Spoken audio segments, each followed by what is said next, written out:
Friends, आज के इस लेक्चर में हम 12वीं क्लास का गणित का पहला अध्याय के एक्सरसाइज नंबर 1.1 के उदाहरण हल करवाएंगे। हमारे पास पहला उदाहरण है। मान लीजिए कि ए किसी बालकों के स्कूल के सभी विद्यार्थियों का समुच्चय है। दर्शाइए कि आर एक संबंध हमें दिया हुआ है ए बी की बहन है द्वारा प्रदत्त संबंध रिक्त संबंध है तथा आर डैश ए तथा बी की ऊंचाइयों का अंतर 3 मीटर से कम है द्वारा प्रदत्त संबंध एक सार्वत्रिक संबंध है। तो हमें यहाँ पे दो प्रश्न दिए हुए हैं। एक प्रश्न में तो हमें एक संबंध ऐसा दर्शा रखा है जिसमें यह दिया हुआ है कि ए बी की बहन है और ये संबंध हमें दिखाना है कि ये रिक्त है। और दूसरा संबंध आर डैश दिया गया है ए बी की ए और बी की ऊंचाइयों का अंतर 3 मीटर से कम है। ये दिखाना है कि ये सार्वत्रिक संबंध है। तो अब हम इसका हल करते हैं। तो हल में इस तरह से पहले ये वाला लेते हैं।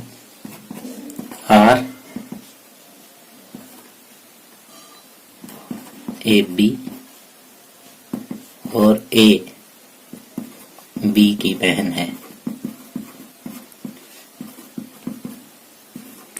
अब यहाँ पे देख रहे हैं ये स्कूल है वो बालकों का है। बालकों का स्कूल है यानी उसमें केवल लड़के लड़के पढ़ रहे हैं। बालिकाओं का स्कूल ये नहीं है तो लड़कियां उसमें है ही नहीं। तो हम ये कह सकते हैं किसी भी बालकों के स्कूल में बालिका नहीं हो सकती। अतः ये ए जो है वो बी की बहन नहीं हो सकती। अतः ए बी की बहन नहीं हो सकती। अगर ए बी की बहन नहीं हो सकती तो इसका मतलब जो आर है संबंध वो हमारा रिक्त संबंध है। इसको हम कह सकते हैं कि आर रिक्त संबंध है। और दूसरा पार्ट इसका है आर डैश,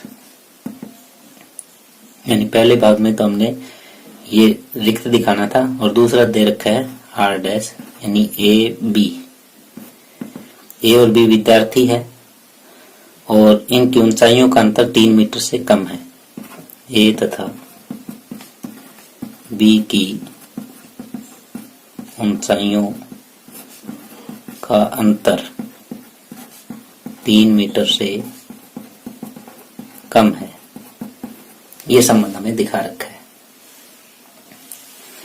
तो हम यहाँ पे क्या जानते हैं कि कोई भी दो विद्यार्थी हैं उनका जो ऊंचाइयों का अंतर होगा वो 3 मीटर से तो कम होगा ही होगा। 3 मीटर से ज्यादा का अंतर हो ही नहीं सकता। तो यहाँ पे लिखते हैं हम कि यह स्पष्ट है कि किन्हीं दो विद्यार्थियों या बालकों लिख सकते हो कि ऊंचाइयों का अंतर हमेशा 3 मीटर से कम ही होगा। तो इसमें सभी विद्यार्थी आ जाएंगे। कोई भी यहाँ पे ऐसा अवयव नहीं होगा जो नहीं आएगा, यानी इसमें ए क्रॉस ए के सभी अवयव शामिल हो जाएंगे। तो आर डैश जो है वो ए क्रॉस ए हो जाएगा। तो अतः आर डैश एक सार्वत्रिक समुच्चय है।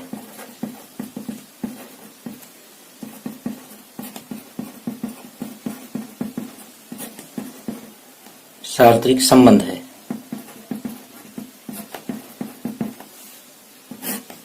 तो इस तरह से जब वहां कोई लड़की थी नहीं उस स्कूल में, तो इसके संबंध में कोई अवयव नहीं आएगा।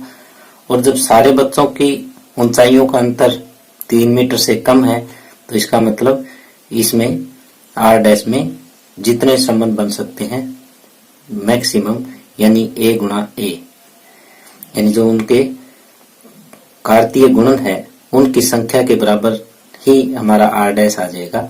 तो ये एक सार्वत्रिक संबंध है। उदाहरण 2 हमारे पास, मान लीजिए कि T किसी समतल में स्थित समस्त त्रिभुजों का एक समुच्चय है। समुच्चय T में R बराबर T1 T2 और T1 T2 में आपस में संबंध ये है कि ये दोनों सर्वांग सम है। एक संबंध है, सिद्ध कीजिए कि R एक तुल्यता संबंध है। तो हमें R तुल्यता संबंध डिक्लेयर करने के लिए जो हमें ये R दिया हुआ है, ये तुल्यता संबंध दर्शाने के लिए हमें ये दिखाना पड़ेगा कि जो R है ये समतुल्य भी है, सममित भी है और संक्रामक भी है। तो पहले हम समतुल्य पे चर्चा करते हैं।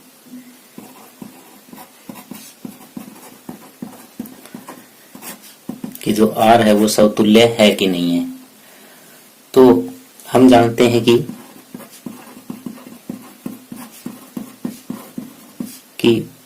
जो प्रत्येक सर्वांग सम त्रिभुज है, यानी कोई भी त्रिभुज खुद के सर्वांग सम होती है, ये कह सकते हो। हम जानते हैं कोई भी त्रिभुज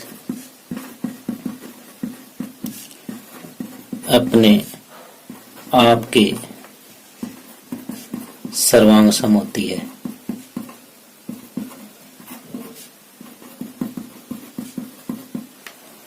यानी कोई त्रिभुज है वो खुद के सर्वांग सम है।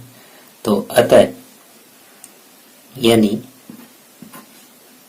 अगर कोई एलिमेंट हमने यहाँ पे T लिया, T1 यानी T1 के सर्वांग सम है, ये बात सत्य होगी। तो अतः R समतुल्य है। अब दूसरा हमें सममित सिद्ध करना है। सममित में क्या करेंगे कि T1 T2 R से संबंध रखते हैं और हमें सिद्ध ये करना है कि T2 T1 भी R से संबंध रखेंगे।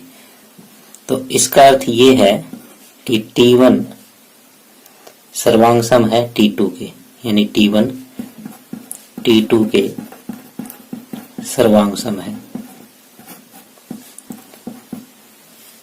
सर्वांग सम सर्व अंग समान। तो इसका अर्थ ये क्या हुआ, T1 अगर T2 के सर्वांग सम है तो T2 भी T1 के सर्वांग सम होगी, T2 भी T1 के सर्वांग सम होगी। तो इससे हम किस नतीजे पे पहुंचे, इससे इस नतीजे पे पहुंचे कि T2 T1 है वो भी R से संबंध रखता है। तो अतः R सममित है। तीसरा एक और संक्रामक हम चेक करते हैं। जैसे T1 T2 R से संबंध रखता है, इसका मतलब ये है कि T1 T2 के सर्वांग सम है और तथा T2 T3, इसमें 3 लिए जाएंगे, ये R से संबंध रखता है। इसका मतलब ये है कि T2 T3 के सर्वांग सम है। अब यहां से हम देखते हैं T1 तो T2 के सर्वांग सम है और T2 T3 के सर्वांग सम है। इसका मतलब ये हुआ कि T1 जो है वो T3 के भी सर्वांग सम होगी। इसका अर्थ ये है कि T1 T3 के सर्वांग सम होगी। अगर ये T1 T3 के सर्वांग सम है तो हमें ये प्राप्त हो गया कि T1 T3 भी R से संबंध रखती है। तो ये जो संबंध है समतुल्य भी है, सम्मित भी है और संक्रामक भी है। तो अतः R एक तुल्यता संबंध है।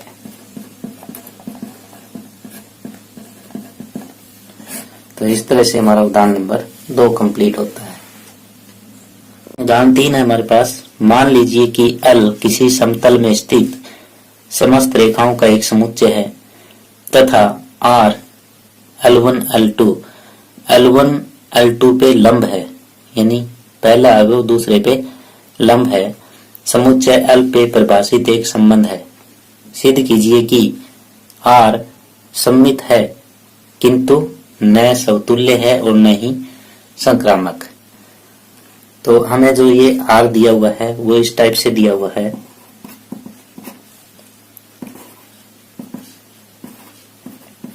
L1 L2 और इन अवयवों का आपस में क्या संबंध है? ये संबंध है कि L1 L2 पर लंब है। अब हम समतुल्य चेक करते हैं।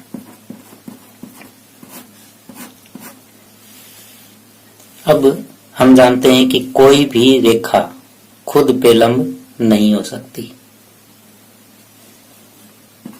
हम जानते हैं कि कोई रेखा खुद पर लंब नहीं हो सकती।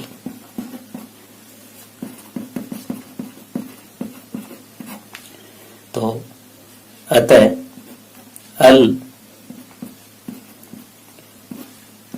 L1 मैंने लाइन का नाम लिया। L1 जो है L1 के लंब है, तो ये बात सत्य नहीं है। तो अतः ये संबंध नहीं है। तो हम ये कह सकते हैं कि R समतुल्य नहीं है। क्यों नहीं है? क्योंकि कोई रेखा खुद पे लंब नहीं हो सकती। अब दूसरा हमें सम्मित सिद्ध करना है। सम्मित के लिए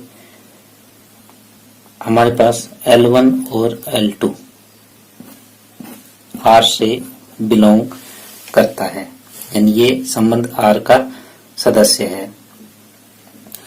तो हमें ये सिद्ध करना है कि L2 L1 भी R का संबंध रखेगा। तो यहाँ पे ये अगर R से संबंध रखता है तो क्या है कि L1 L2 पर लंब है। यहाँ L1 L2 पर लंब है। अगर L1 L2 पे लंब है, जैसे ये L1 है, ये L2 है। L1 अगर L2 पे लंब है तो L2 भी L1 पे क्या होगा? लंब होगा। इसका अर्थ ये हुआ कि L2 L1 पर लंब है। L1 L2 पे लंब है, इसका अर्थ ये था कि L1 L2 R से बिलोंग करता है। तो L2 L1 पे लंब है, इसका अर्थ क्या हो जाएगा कि L2 L1 भी R से संबंध रखेगा।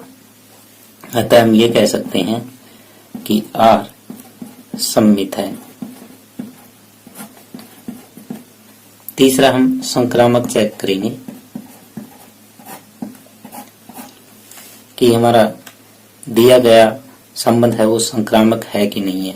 तो इसमें L1 L2 L3 तीन लेते हैं कि L1 और L2 R से संबंध रखते हैं, L2 और L3 भी R से संबंध रखते हैं, और हमें ये दिखाना है कि L1 L3 भी R से संबंध रखेगा।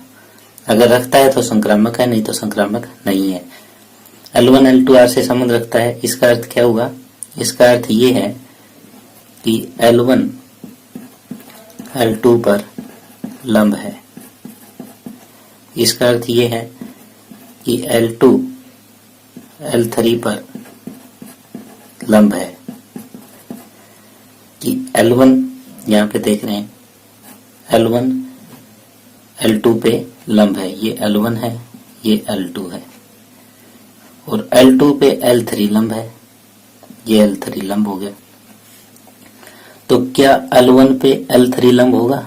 नहीं, ये तो समांतर होगा। तो L1 उपरोक्त दोनों से देखें तो L1 L3 के समांतर होगा, ये लंब नहीं होगा। अतः हम कह सकते हैं कि L1 L3 जो है वो R से संबंध नहीं रखेगा, तो ये संक्रामक नहीं है। अतः R संक्रामक नहीं है। तो इस तरह से हमारा उदाहरण नंबर 3 कंप्लीट होता है। उदाहरण नंबर 4 है, सिद्ध कीजिए कि समुच्चय 1 2 3 में हमें ये आर्क दे रखा है कि 1 1 2 2 3 3 1 2 2 3 द्वारा प्रदत्त एक संबंध समतुल्य तो है, लेकिन न ये सममित है और न ही संक्रामक है, ये दिखाना है। तो हमें जो समुच्चय दिया है वो ए मान लेते हैं हम। ये समुच्चय दिया हुआ है 1 2 और 3, और इससे जो संबंध दर्शा रखा है वो ये है 1 1 2 2 3 3 1 2 2 3। पहले हम समतुल्य की जांच करते हैं कि ये समतुल्य है कि नहीं है। जैसे इसमें हमारे पास 1 2 3 ये 3 अवयव हैं, तो R में हमारे पास क्या क्या होना चाहिए? R में हमारे पास ये होना चाहिए, एक तो 1 1 होना चाहिए, 1 2 2 होना चाहिए, 1 3 3 होना चाहिए। ये तीनों के तीनों R में विद्यमान है, 1 1 भी है, 2 2 भी है, 3 3 में है, यानी होने चाहिए। और ये तीनों अवयव R में मौजूद हैं, तो अतः R समतुल्य है।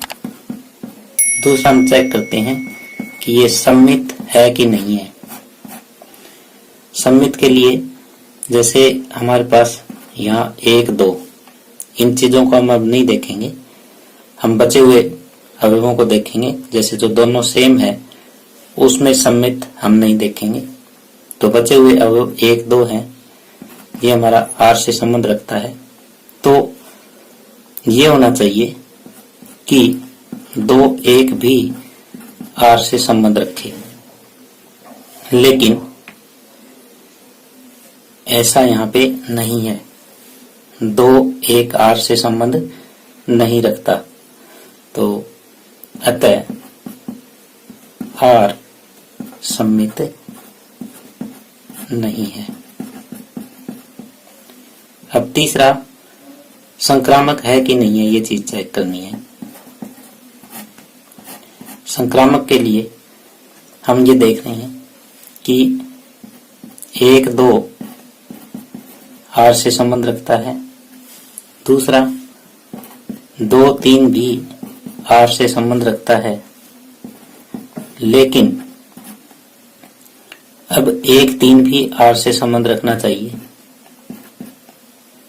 क्या 1 3 इसमें है? R में नहीं है, 1 3 R से संबंध नहीं रखता, अतः R संक्रामक नहीं है। तो अतः हम कह सकते हैं कि R समतुल्य तो है, लेकिन ये न सममित है और न ही संक्रामक है। तो इस तरह से उदाहरण नंबर 4 कंप्लीट होता है।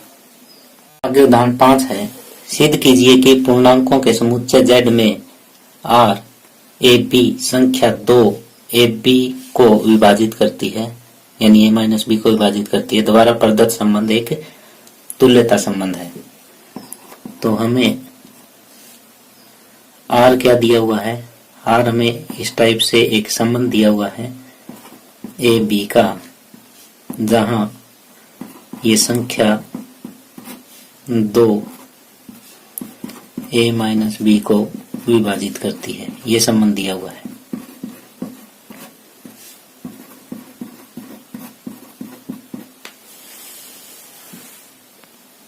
हमें ये दिखाना है कि जो ये संबंध है ये तुल्यता संबंध है, यानी ये समतुल्य भी है, सममित भी है और संक्रामक भी है, तीनों दिखाने हैं। तो सबसे पहले हम समतुल्य की जांच करते हैं कि ये समतुल्य है कि नहीं है। तो अब हम मान लेते हैं कि ए जो है Z से संबंध रखता है, कि सारे के सारे ए Z से संबंध रखते हैं, क्योंकि ये पूर्णांकों Z या जो समुच्चय दिया हुआ है वो Z दिया हुआ है के लिए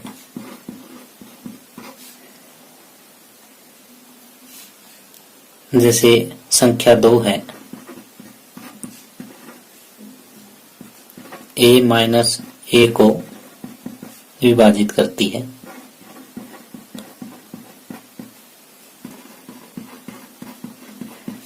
यानी कोई भी संख्या जो है वो 0 को विभाजित करेगी। तो ए हमारा आर में शामिल होगा। तो अतः ए आर में शामिल होगा, यानी आर से संबंध रखेगा। यानी सभी, ये लिखो, सभी ए बिलोंग्स टू Z के लिए संख्या 2 ए माइनस ए को विभाजित करती है। क्यों? क्योंकि कोई भी संख्या 0 को विभाजित करेगी, अतः ए आर से संबंध रखेगा। तो अतः आर समतुल्य है।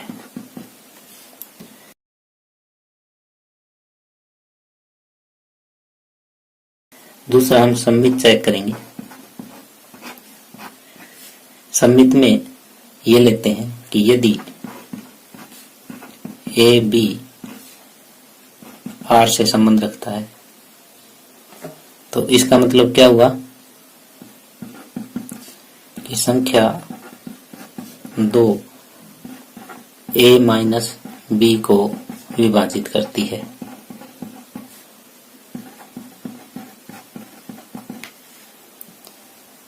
तो 2 जो है ए माइनस बी को विभाजित करता है, तो बी माइनस ए को भी करेगा।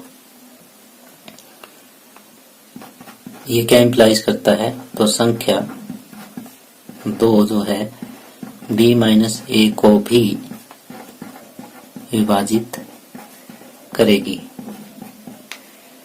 अगर 2 बी माइनस ए को विभाजित करती है तो इसका अर्थ ये हुआ कि बी ए भी आर से संबंध रखता है। हम ये लेके चले थे कि ए बी यदि आर से संबंध रखता है, और प्रूव क्या कर दिया कि बी ए भी आर से संबंध रखेगा। तो अतः आर सममित है। तीसरा, संक्रामक के लिए चेक करना है कि आर संक्रामक है कि नहीं है। इसमें 2 चीजें हैं। यदि ए बी आर से संबंध रखता है और बी सी भी आर से संबंध रखता है, तो हमें ये दिखाना है कि ए सी भी आर से संबंध रखेगा। तो ए बी आर से संबंध रखता है, तो इसका अर्थ ये हुआ कि संख्या 2 ए माइनस बी को विभाजित करती है, और बी सी संबंध रखता आर से, इसका अर्थ ये है कि जो संख्या 2 है वो बी माइनस सी को विभाजित करती है। यानी a माइनस बी को 2 विभाजित करता है, तो इसका मतलब a माइनस बी एक सम संख्या है। b माइनस सी को भी 2 से विभाजित किया जा सकता है, तो इसका मतलब b माइनस सी भी एक सम संख्या है। तो यदि हम इन दोनों सम संख्याओं को जोड़ें तो भी हमारे पास क्या आएगी, एक सम संख्या ही आएगी। कि हमारे पास a माइनस बी तथा b माइनस सी दोनों ही सम संख्याएं हैं। यदि इन दोनों को जोड़ते हैं तो भी एक सम संख्या आएगी। यानी a minus B plus B minus C बराबर एक सम संख्या होगी। तो अगर इसको हम जोड़ें तो b से b कट जाएगा, तो a माइनस बी ये भी एक सम संख्या है, और जो सम संख्या है वो 2 से विभाजित होगी। तो अतः a माइनस सी 2 से विभाजित होता है, और 2 से विभाजित होता है, तो इसका अर्थ ये हुआ कि ए सी भी आर से संबंध रखता है। तो अतः आर संक्रामक भी है। तो हम यहाँ से देख रहे हैं कि आर समतुल्य भी है, सममित भी है, संक्रामक भी है, तीनों है। तो अतः ये एक तुल्यता संबंध है। आर एक तुल्यता संबंध है। क्यों है? क्योंकि ये समतुल्य भी है, सममित भी है और संक्रामक भी है। तो इस तरह से हमारा उदाहरण नंबर 5 कंप्लीट होता है। अच्छा है, मान लीजिए कि समुच्चय A, इसमें 1 2 3 4 5 6 7 ये 7 अवयव हैं, में R A B इस तरह का संबंध है कि A और B दोनों या तो विषम है या दोनों ही सम है। दोबारा परिभाषित एक संबंध है, तो सिद्ध कीजिए कि R एक तुल्यता संबंध है। हमें पहले तो ये सिद्ध करना है कि जो ये संबंध दर्शाया गया है ये तुल्यता संबंध है।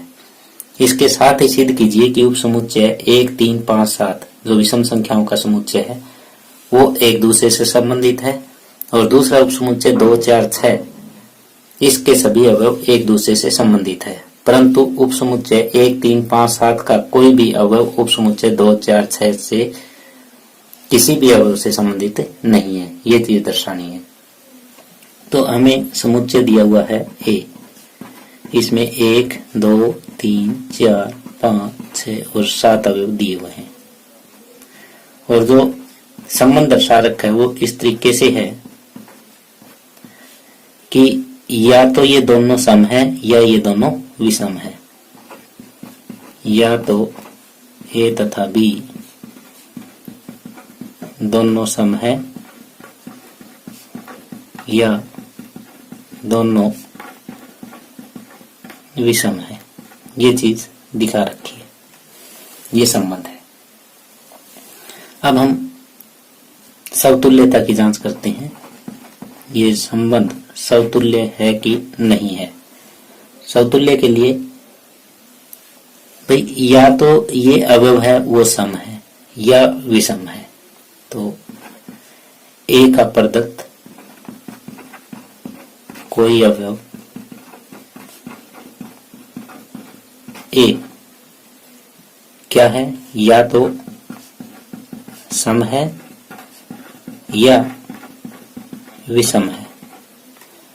तो अतः A R से संबंध रखेगा। तो अगर A R से संबंध रखेगा यानी 1 1 ले सकते हैं, यहाँ पे 1 3 ले सकते हैं, 1 5 ले सकते हैं, 1 7 ले सकते हैं। यानी या तो दोनों सम ले सकते हैं या दोनों विषम ले सकते हैं। तो ये संबंध रखेगा, अतः R समतुल्य है। दूसरा सममित चेक करते हैं। सममित में ऐसा होगा कि ए बी हमारा R से संबंध रखता है और हम ये सिद्ध करेंगे कि बी ए भी R से संबंध रखेगा। तो ए बी R से संबंध रखता है, इसका अर्थ ये है कि ए तथा बी दोनों या तो सम है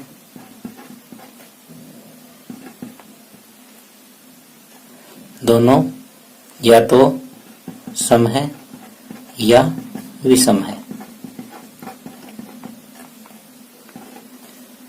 तो इस ए और बी दोनों या तो सम है या विषम है। इसको हम ये भी कह सकते हैं बी तथा ए दोनों सम है या विषम है। तो इसका अर्थ ये हुआ कि बी ए जो है वो भी R से संबंध रखता है, अतः R सममित है। तीसरा संक्रामक चेक करते हैं। संक्रामक ये कहता है कि अगर ए बी R से संबंध रखता है, बी और सी भी R से संबंध रखता है, तो हमें यह दिखाना है कि ए सी भी R से संबंध रखेगा। ए बी R से यहाँ संबंध रखता है, तो इसका मतलब ए तथा बी दोनों या तो सम है या विषम है।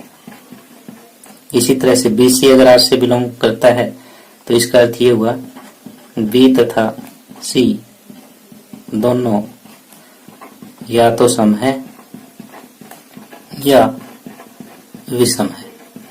जब यहाँ पे अगर ए और बी दोनों विषम मानते हैं, तो यहाँ बी विषम आ गया, तो सी भी विषम होगा। तो ए बी अगर R से संबंध रखता है, तो बी सी भी ए बी R से संबंध रखता है, बी सी भी R से संबंध रखता है। तो इसका अर्थ ये है कि ए तथा सी दोनों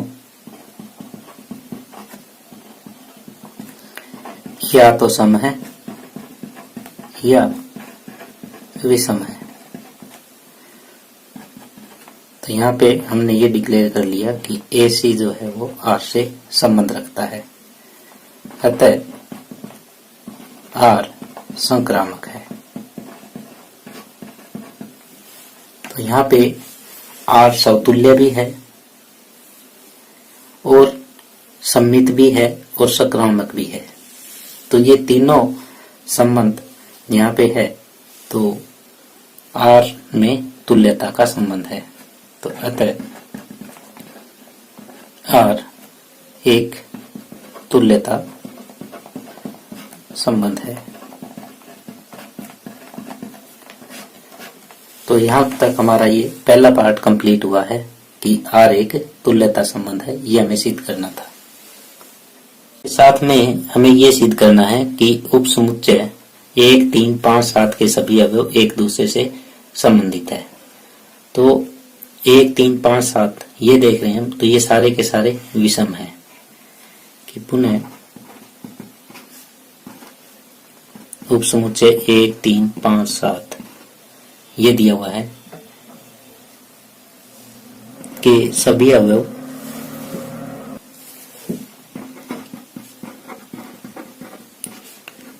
एक दूसरे से संबंधित है। क्यों? क्योंकि सभी जो है ये विषम है, सभी के सभी अवयव विषम है।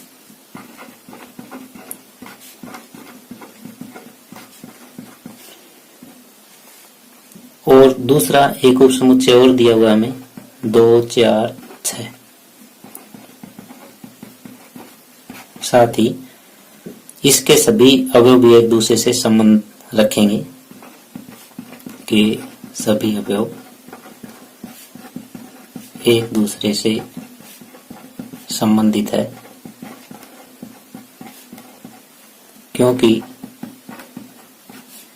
सभी अवयव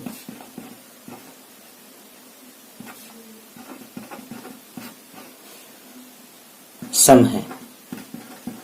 तो हमारी कंडीशन यही थी, या तो सारे जो अवयव हैं वो विषम होने चाहिए, ये सारे अवयव सम होने चाहिए।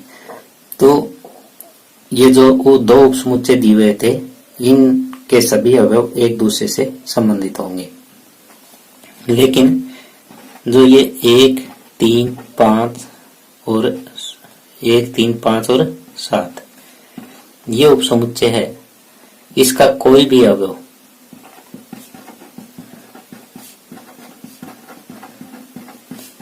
दो, 4, 6 के साथ संबंधित नहीं होगा। क्यों नहीं होगा? क्योंकि जो पहला समुच्चय दिया हुआ है उसमें तो विषम संख्याएं हैं, और जो दूसरा अवयव दे रखा है वो सम संख्याओं का है, क्योंकि 1, 3, 5, 7 के अवयव विषम है तथा 2, 4, 6 के अवयव सम है। तो या तो दोनों सम होने चाहिए थे या दोनों विषम होने चाहिए थे, या तो एक सम आ गया एक विषम आ गया, इसलिए ये दोनों उपसमुच्चय आपस में संबंधित नहीं हो सकते। तो इस तरह से हमारा उदाहरण नंबर 6 कंप्लीट होता है।